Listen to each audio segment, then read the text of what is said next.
Yo, what's up mga koys? So, Aninomoto here, no? Yan. So ngayon pala mga koys, let's talk about my experience, no? Kasi, alam nyo mga koys, itong motor na to, Honda 500X ko, na 2022 model, is nabili ko siya last year, July. Yes, and now, nagwa 1 year na po ito dito sa akin. 1 year na po akong gumagamit nitong CB500X ko. Yes, as you can see. So yan mga koys, no? Yes, happy 1 year anniversary ng CBX natin. Now, I would like to talk about it mga koys, no? What is or what is my experience, my 1 year experience on this CB500X of mine. Specifically, is second hand ko siyang nabili. Yeah, so let's talk about it. Yan. Yan, ang bibilis nila, oh. Grabe. Paano kaya tayo makahabol? Napakalaking mga CC nila eh. Tayo naka 500 lang. Ayan, yan, no, yan. Yan. Yan, layo na. So balik tayo sa topic mga koys.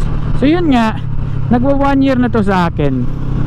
So I would like to share to you my experiences with this bike, no?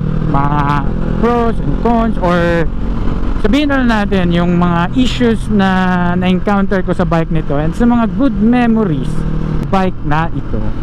So let's start with mga koys, no? Kasi nga 1 year na to sa akin. Itong mga bata, oh, feeling din natin nakilala tayo, di naman. So yun nga mga koys, no? So yan, balik tayo ulit. So yan, my 1 year experience ito, no? Dami kong pinagdaanan na bike na ito mga koys.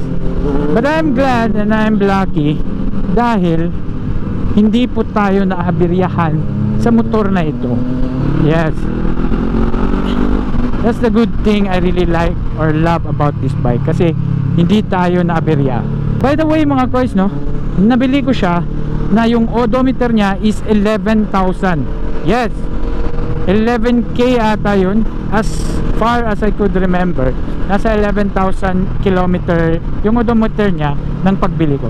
And ngayon, kung nakikita nyo sa dashboard ko, yun, nasa 4, ay hindi pala.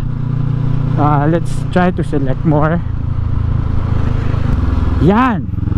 So yan, sorry mga koys, so na-disturb pa tayo sa ating pagmamaneho. Well, yan mga koys. So yan mga koys, nasa 15,300 plus na tayo. 15,300 plus yung ano natin, yung odometer natin ngayon.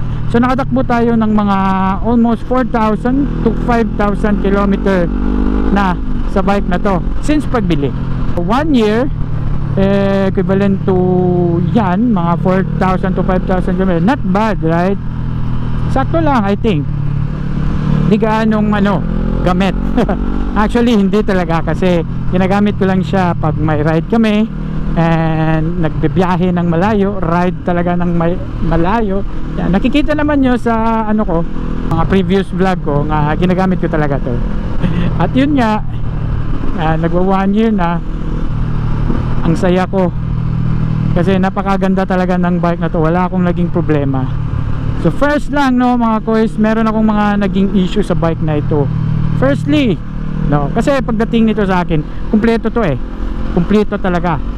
Crash guard, wala na akong wala na talaga akong nadagdag. Ito na. Kung ano yung ginagamit ko ngayon, ito lang yung pagbili ko. Wala pa akong na-add. I think sa tubig lang siguro, yung bottle holder, yun lang yung na-add ko. Pero yung iba, wala na talaga akong nadagdag. Mga sticker lang, right? Yan.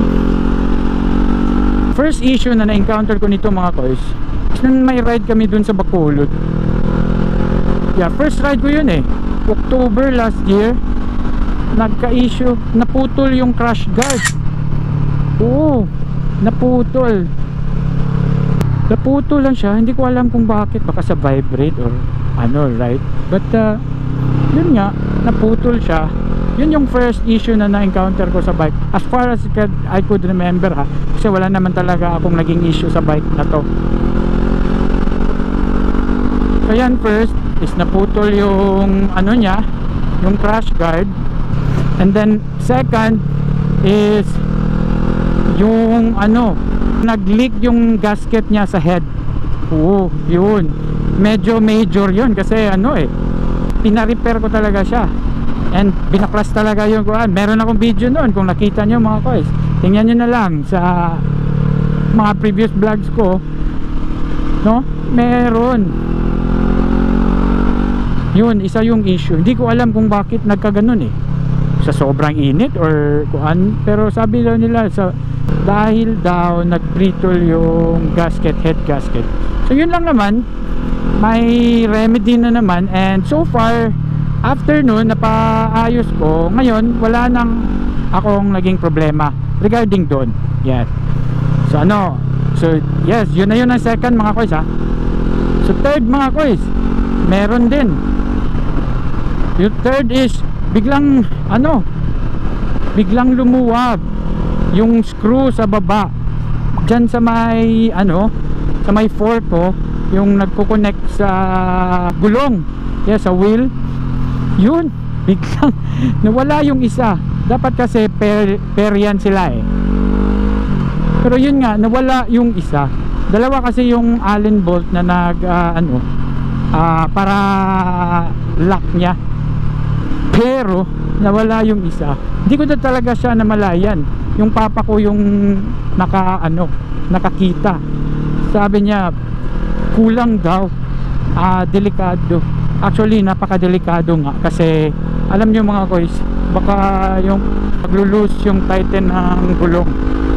Buti na lang may spare kami, yung papa ko may spare siya sa toolbox niya, so yun yung ginamit niya pampalit kung bakit lumuwag siya or nagluab pa. Kasi hindi ko talaga alam, kasi hindi naman to laging gumagamit, pero I think dahil sa vibration din naman, kasi ma-vibrate talaga siya, lalo na dito sa baba. So yun yung third. So lastly mga koys, is yung bolt na nagdudugtong, I mean yung kumakapit sa sa crash guard and sa engine block niya, is naputol naman. So hindi na mismo yung crash guard yung naputol, yung bolt talaga. And until now, as of now mga koys na ginagamit ko, maluwag pa rin siya. Ay hindi maluwag, I mean wala pang naka-install na bolt, so hanging siya, wala siyang lock mga koys na nagdudugtong.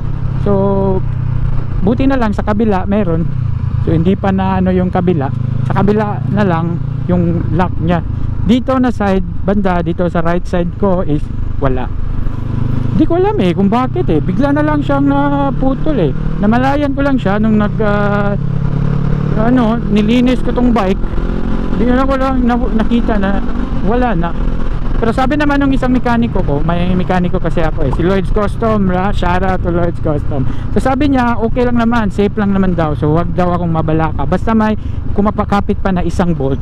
So yan lang yung pinagugunitan ko para maging kampante ako, is yung sabi niya na okay lang daw. Pero so far ni-ride ko siya lately, palagi akong nagra-ride ng weekend so far wala naman ako naging problema, kaya I think okay lang talaga. But much better if marirepair nyo talaga, kasi alam nyo naman, for safety, for road safety na din, kasi di natin alam baka bibigay yung isa, so di lang for safety purposes lang, yun lang ipapagawa talaga. So yun mga koys, yun yung top 4 na mga issues ko sa 1 year experience ko dito na bike na ito. So far in the engine, wala talaga. Hindi pa ako nakapalit ng mga internals nito, wala pa. Sprocket, hindi pa. Yung gulong napalitan ko, binago ko talaga kasi nung nag-ride kami binaguhan ko talaga siya para safe. Alam nyo naman, gulong, medyo ano na din yung, kasi yung isa wala nang tread life. So ito bago to, yan. Aside from that, I think wala na akong naging issue yun. So far mga magaganda na lahat yung mga na-experience ko sa motor na to. I'm very happy much of this bike. This bike is one of a kind. Puta! Nakita nyo yun? Right. This bike is one of a kind.